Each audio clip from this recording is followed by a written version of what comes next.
آج 7 محرم الحرام کی پہلی جمعرات، یہ ایسی جمعرات ہے جسے دولت والی جمعرات کہتے ہیں۔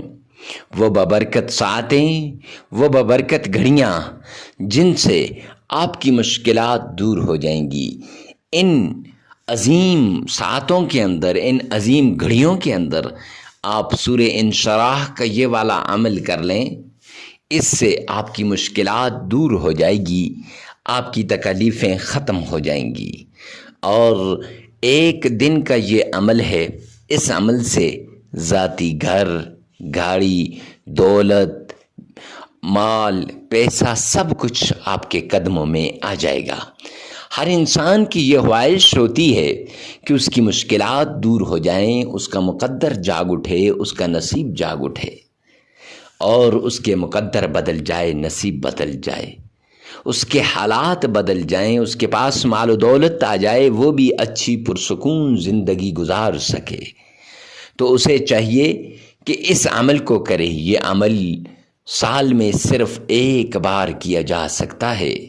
پورا سال اس کا انتظار کرنا پڑتا ہے کہ کب جمعرات کا دن آئے گا محرم الحرام کے اندر اور کب ہم یہ عمل کریں گے۔ قسمت والوں کو یہ عمل نصیب ہوتا ہے، مقدر والوں کو یہ عمل نصیب ہوتا ہے۔ جن کی قسمت نہیں ہوتی ان کے مقدر میں پچھتاوے کے علاوہ کچھ بھی نہیں ہوتا۔ وہ اس عمل کو نہیں کر پاتے اور پچھتاوا ہی پچھتاوا رہتا ہے۔ لہٰذا جلدی کیجئے، اس عمل کو کیجئے۔ یہ عمل آپ کے مقدر کو بدل دے گا، آپ کی تقدیر کو بدل کے رکھ دے گا۔ آپ کا مقدر سنور جائے گا، تقدیر سنور جائے گی۔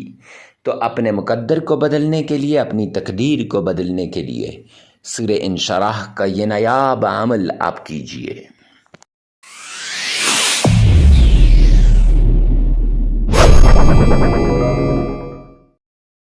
میں اس آیت کے کرشمات، فوائد، انوارات، برکات کی طرف نہیں جانا چاہتا، کیونکہ اگر میں اس طرف چلا گیا تو پھر ویڈیو بہت لمبی ہو جائے گی۔ لہٰذا ویڈیو کو مختصر کرنے کے لیے اور اپنے مدعا اور مقصد کی طرف آنے کے لیے میں یہی کہوں گا کہ یہ آیت بڑے کمالات والی ہے۔ اگر کسی نے اس کے فوائد، برکات، انوارات دیکھنے ہیں تو وہ جا کر فضائل، آیت الکرسی کے فضائل دیکھ لے، آیت الکرسی کی جو ہے شان نزول دیکھ لے، آیت الکرسی کی ساری باتیں دیکھ لے، پھر اسے پتہ چل جائے گا۔ معزز سامعین کرام، آج ہم جس وظیفے کی طرف جا رہے ہیں، جو وظیفہ ڈسکس کر رہے ہیں، جو وظیفہ بتا رہے ہیں، یہ کوئی معمولی وظیفہ نہیں ہے۔ آمنہ کے لال کا بتایا ہوا عمل ہے، عبداللہ کے در یتیم کا بتایا ہوا عمل ہے، حبیب کبریا کا بتایا ہوا عمل ہے۔ اور اکثر صحابہ کرام بھی اس عمل کو کرتے تھے، بزرگان دین بھی اس عمل کو کرتے تھے، اور بڑے بڑے ولی بھی اس عمل کو کرتے ہیں، اور میں خود بھی اس عمل کو، بندہ ناچیز عاجز فقیر بھی اس عمل کو کرتا ہے۔ معزز سامعین کرام، عمل کیا ہے؟ عمل کی طرف جانے سے پہلے کچھ ایک دو باتیں بتا دوں جو بڑی ضروری ہیں۔ پہلی بات تو یہ ہے کہ ویڈیو کو ثواب کی نیت سے صدقہ جاریہ سمجھ کر آگے شیئر کرنا مت بھولیے گا، کیونکہ اس کار خیر میں ہمارے ساتھ اپنا حصہ ڈالیے۔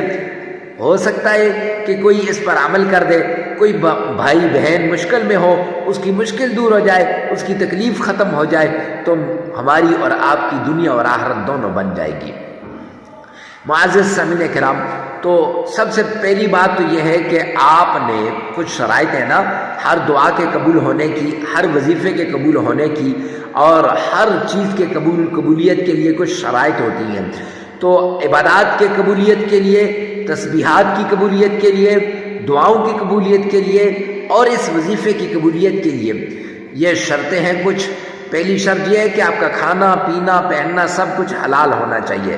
اگر آپ کا کھانا، پینا، پہننا سب کچھ حلال ہے تو پھر آپ کے وظائف بھی قبول ہوں گے، آپ کی دعائیں بھی قبول ہوں گی، آپ کے عبادات بھی قبول ہوں گی، سب کچھ قبول ہوگا۔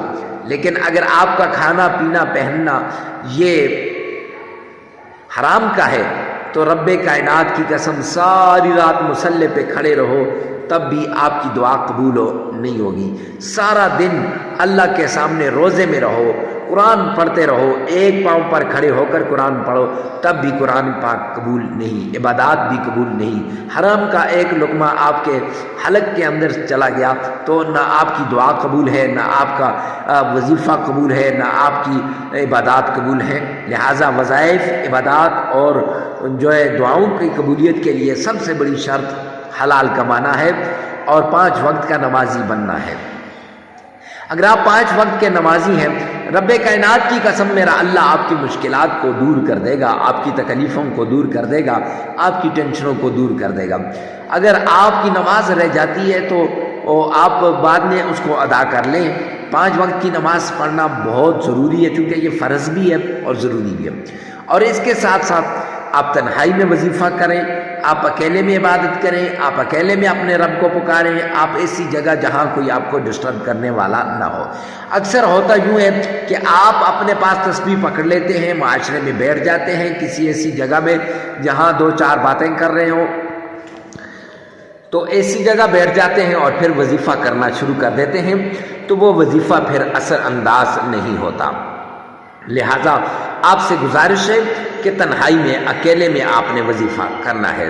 اور اس کے بعد سب سے پہلے آپ نے آمنہ کے لال عبداللہ کے در یتیم جناب نبی کریم صلی اللہ علیہ وسلم کی شان میں عقیدت کے ساتھ، پیار کے ساتھ، محبت کے ساتھ آپ نے درود پاک پڑھنا ہے۔ آئیے میرے ساتھ مل کے درود پاک پڑھیے گا۔ اللہم صلی علی محمد وعلی آل محمد کما صلیت علی ابراہیم وعلی آل ابراہیم انک حمید مجید۔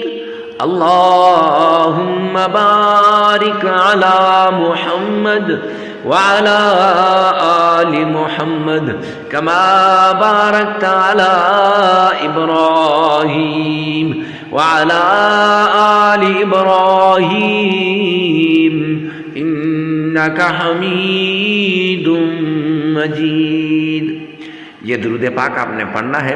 یہ درود پاک آپ نے کتنی مرتبہ پڑھنا ہے؟ معزز سامعین کرام، یہ درود پاک آپ نے 3 مرتبہ پڑھنا ہے، شروع میں بھی 3 مرتبہ اور آخر میں بھی 3 مرتبہ۔ اس کے بعد آپ نے قرآن پاک کی یہ سورہ اخلاص، قل هو اللہ احد اللہ الصمد لم یلد ولم یولد ولم یکن له کفوا احد، یہ آپ نے 11 مرتبہ پڑھنی ہے۔ اور آیت الکرسی، اللہ لا الہ الا هو الحی القیوم، یہ پوری آپ نے کتنی مرتبہ پڑھنی ہے؟ صرف 3 مرتبہ پڑھنی ہے۔ اور اس کے ساتھ اللہ کا پیارا نام یا رزاق یا غنی، یہ 313 مرتبہ پڑھنا ہے۔ معزز سامعین کرام، پھر 3 مرتبہ درود پاک پڑھیں، عمل مکمل ہو جائے گا۔ عمل 3 دن بھی کر سکتے ہیں، 5 دن بھی، 7 دن بھی، آپ اپنی ضرورت کے مطابق اس عمل کو کریں۔ ویڈیو کو ثواب کی نیت سے صدقہ جاریہ سمجھ کر شیئر کرنا مت بھولیے گا۔ جگہ کی قید نہیں ہے، وقت کی قید نہیں ہے، ہر جگہ ہر وقت آپ اس عمل کو کر سکتے ہیں، لیکن یاد رکھیں کہ اس عمل کو پورے اخلاص کے ساتھ آپ نے کرنا ہے، پوری توجہ کے ساتھ کرنا ہے۔ اگر آپ سے 5 دن کر رہے ہیں یا 7 دن کر رہے ہیں، ناغہ ہو جائے تو پھر نئے سرے سے اس عمل کو آپ نے کرنا ہے۔ یہ عمل آپ کی حفاظت کرے گا، اولاد کی حفاظت کرے گا، آپ کے رزق میں اضافہ کرے گا، مال میں اضافہ کرے گا، کاروبار میں اضافہ کرے گا، دولت میں اضافہ کرے گا۔ اللہ سبحانہ و تعالیٰ میرا اور آپ کا حامی و ناصر ہو۔ والسلام۔